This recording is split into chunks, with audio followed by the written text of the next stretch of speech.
Wind, pumped storage, renewable energy ఉత్పత్తికి సీమ కేంద్రంగా మారుతుంది. Defence, drone, space, aerospace, automobile, electronics, steel పరిశ్రమలు, అదే మరి సిమెంట్ పరిశ్రమల రాకతో రాయలసీమ నిజంగానే నేను ఎన్నోసార్లు చెప్పా, రాయలసీమని రత్నాల సీమ చేసే బాధ్యత ఈ ఎన్డీఏ ప్రభుత్వం తీసుకుంటాం. కొప్పర్తి ఇండస్ట్రియల్ నోడ్ని ఎలక్ట్రానిక్ మ్యానుఫ్యాక్చర్ క్లస్టర్గా తీర్చిదిద్దాం. శ్రీహరికోట పక్కనే స్పేస్ సిటీ వస్తుంది. రేపో ఎల్లుండో తిరుపతికి రాయల్ ఎన్ఫీల్డ్ తీసుకురావడమే కాదు, రాయలసీమని సగర్వంగా నిలబెట్టే బాధ్యత ఈ ప్రభుత్వం తీసుకుంటాం. ఒక్క నిర్ణయం 2017లో ఉమ్మడి అనంతపురం జిల్లా పెనుగొండలో కియా పరిశ్రమ తెచ్చాం. ఇప్పటి వరకు 18 లక్షల కార్లు ఉత్పత్తి చేయడమే కాదు, 80 దేశాల్లో ఇక్కడ తయారు చేసిన కరువు సీమలో తయారు చేసిన కార్లు 80 దేశాల్లో తిరుగుతున్నాయి. రాయలసీమ ఒకప్పుడు డ్రౌట్ జోన్, ఈరోజు గ్రోత్ జోన్గా మార్చామని చెప్పి కూడా నేను మీకు తెలియజేస్తున్నా. నిన్ననే సీమలో దశాబ్దాలుగా అద్భుత సేవలు అందిస్తున్న ఆర్డిటికి ఇబ్బందులు వస్తే విదేశ విరాళాల విషయంలో తలెత్తిన సమస్యని లోకేష్ గారు వెళ్ళి సమన్వయంతో పరిష్కారం చేసి మళ్ళీ వారి సేవలు ఈ జిల్లాకు అందుబాటులో ఇచ్చి తేవడం ఇదొక శుభ పరిణామం. ఇప్పుడు మనకు మరో గోల్డెన్ ఛాన్స్ కూడా వచ్చింది. ఒకప్పుడు గోల్డ్ అంటే కేజీఎఫ్, కోలార్ గోల్డ్ ఫీల్డ్స్. రాబోయే రోజుల్లో గోల్డ్ అంటే జేజీఎఫ్, అంటే జొన్నగిరి గోల్డ్ ఫీల్డ్ ఇప్పుడు కర్నూలులో వస్తూ ఉంది. ఈ ఏడాది 600 కేజీలు తయారు చేస్తాం. రెండో సంవత్సరం 1500 కేజీలు తయారవుతుంది. రానున్న రోజుల్లో గోల్డ్ తయారీకి చిరునామాగా మన ఆంధ్రప్రదేశ్ తయారవుతుందని మరొక్కసారి మీ అందరికీ విజ్ఞప్తి చేస్తున్నాం. సీమ నేలపై తిరుమల, శ్రీశైలం, కాళహస్త్రి, కాణిపాకం, అహోబిలం, మంత్రాలయం, ఒంటిమిట్ట, పుట్టపర్తి ఇలాంటి ఆలయాలు ఆధ్యాత్మిక శోభనిస్తున్నాయి. దేవాలయాల పవిత్రతను కాపాడాం, సేవల్లో నాణ్యత పెంచాం. దీంతో ఆలయాలన్నీ కూడా కిటకిటలాడుతున్నాయి. మరోవైపు సమర్థ నీటి నిర్వహణతో ఆధునిక దేవాలయాలైనటువంటి జలాశయాలు కళకళలాడుతున్నాయి. ఈ విషయం మీరందరూ గుర్తుపెట్టుకోవాలి. ఇప్పుడు మే నెలలో ఉన్నాం. పుట్టపర్తి చెరువులో నీళ్లున్నాయంటే అది సమర్థవంతమైన పరిపాలన ఫలితం. ఇంకొక పక్క నేను ఇక్కడుండే మిమ్మల్ని అందరినీ ఒకటే కోరుతున్నా. ఒకప్పుడు రాయలసీమ అంటే రాళ్ల సీమ, కరువు సీమ. నేను మీ అందరికీ చెప్పాను, రాయలసీమని రతనాల సీమగా మార్చే బాధ్యత మాది అని ఆ రోజు చెప్పాను. ఈరోజు ఆ దిశగా ముందుకు పోతున్నాం. మీరందరూ ఇది వాస్తవాన్ని భావిస్తే గట్టిగా అభినందించాల్సిందిగా ఈ ప్రభుత్వాన్ని కోరుతున్నాం. బుల్లెట్ స్పీడ్లో పోతున్నాం. ఇక్కడుండే యువతకు ఒకటే కోరుతున్నా, మీరందరూ కూడా ఆలోచించాల్సిన అవసరం ఉంది. అవకాశాలు తెచ్చే బాధ్యత మాది, అవి సద్వినియోగం చేసుకునే బాధ్యత మీది. గత 5 సంవత్సరాలు విధ్వంసంతో అన్ని రంగాలు నాశనం చేశారు. ప్రజలు అధికారం ఇస్తే క్రిమినల్ పాలిటిక్స్ చేశారు. పరిశ్రమలు తరిమేశారు. సాగునీటి రంగానికి తీరని ద్రోహం చేశారు. అలాంటి సమయంలో రాష్ట్ర పునర్నిర్మాణం కోసం ప్రధానమంత్రి నరేంద్ర మోడీ గారు, అదే మరి జనసేన అధినేత పవన్ కళ్యాణ్ గారు, నేను కలిసి హామీ ఇచ్చాం. సంక్షేమం, అభివృద్ధి, సుపరిపాలనతో మళ్ళీ బ్రాండ్ క్రియేట్ చేస్తామని చెప్పాం.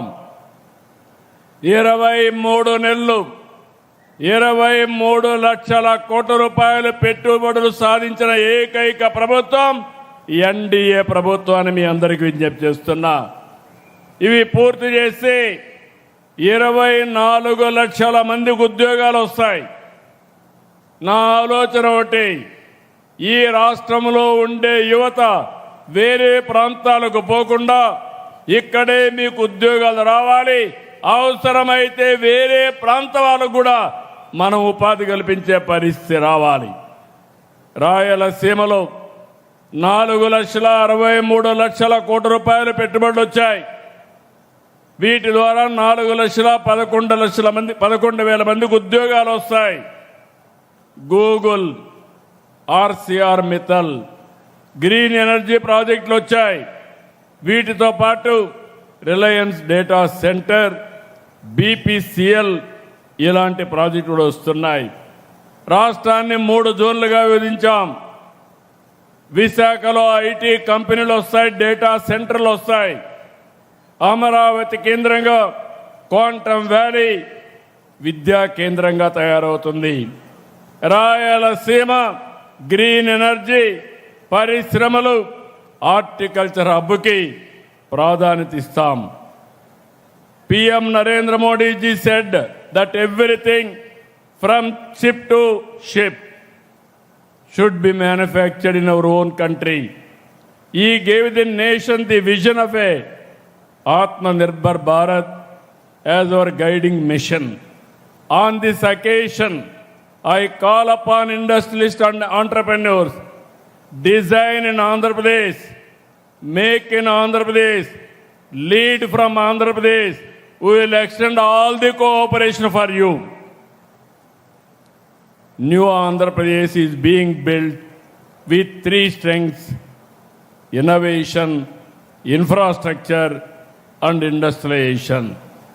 When India marches towards Viksit Bharat, AP will lead from the front.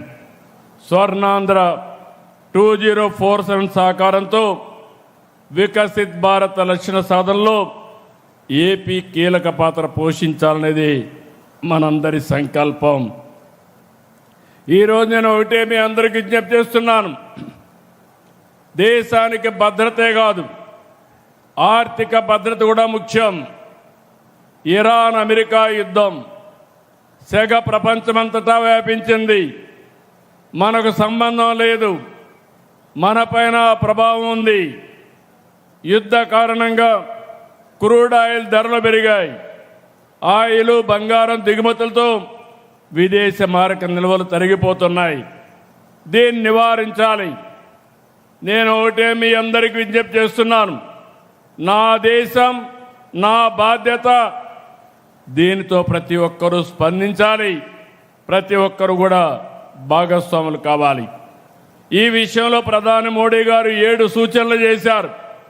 Work from home ఆచరించడం, బంగారు కొనుగోలు నిలిపేయడం, పబ్లిక్ ట్రాన్స్పోర్ట్ వినియోగించడం, వంట నూనెలు వాడకం తగ్గించడం, ప్రకృతి సేద్యానికి మళ్ళడం, స్వదేశీని ప్రోత్సహించడం, విదేశ ప్రయాణాలకు దూరంగా ఉండడం వంటి సూచనల్ని ప్రధానమంత్రి గారు ప్రతిపాదించారు.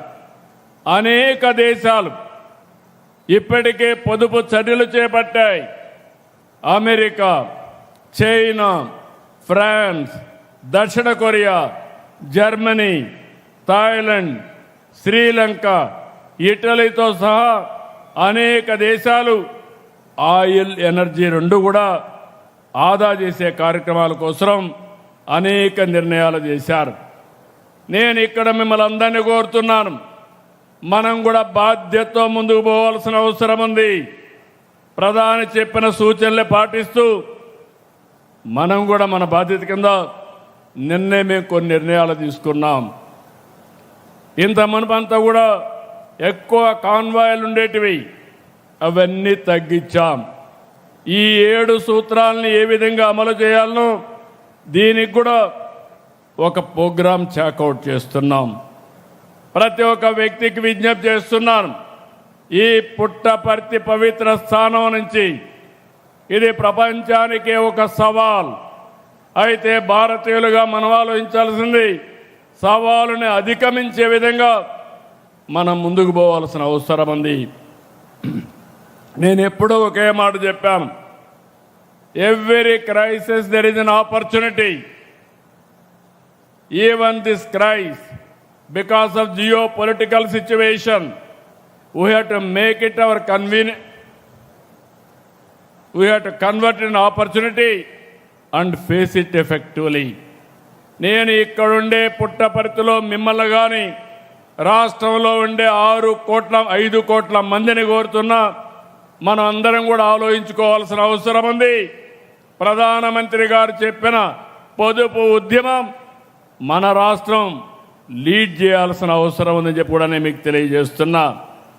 అది చేయడమే కాకుండా రాయలసీమ చరిత్రలో కొత్త అధ్యాయాన్ని రాసే ఈ కార్యక్రమానికి వచ్చిన మీ అందరినీ పేరు పేరున అభినందిస్తూ, ఇది ప్రారంభం మాత్రం, ఇది తిరుగులేని శక్తిగా రాయలసీమను తయారు చేసే బాధ్యత ఈ ఎన్డీఏ ప్రభుత్వాన్ని.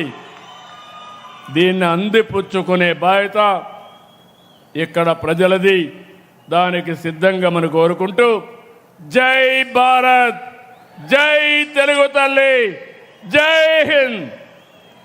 గట్టిగా చెప్పండి, జై భారత్, జై భారత్, జై భారత్, జై తెలుగు తల్లి, జై తెలుగు తల్లి.